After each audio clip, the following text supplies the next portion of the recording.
అరణ్యం అంటే ఏమనుకుంటున్నారు? ఇబ్బందులు, శ్రమలు, కష్టాలు, అవమానాలు, నిందలు, సమస్యలు. చాలామంది మీరు దైవ సేవకుడి దగ్గరికి వచ్చి మా పరిస్థితులు అరణ్యంగా ఉన్నాయని చెప్పట్లేదా? మందిరానికి వచ్చి మీ పరిస్థితులు మాకు చెప్పట్లేదా? ఎస్, ఆ రోజు కూడా ఇజ్రాయేలు ప్రజలు ఎవరితో చెప్పినారో తెలుసా? మోషేతో చెప్పినారు.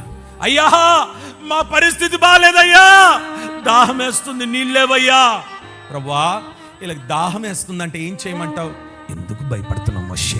బండలో నుండి నీళ్లు నేను ఇవ్వబోతున్నాను, అదే ఆశ్రయ దుర్గం.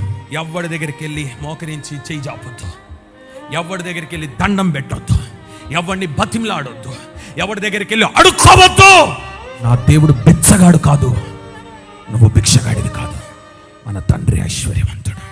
మన తండ్రి ప్రతి అక్కర్లు తీర్చడానికి గుప్పిళ్ళు విప్పగలిగిన వాడు.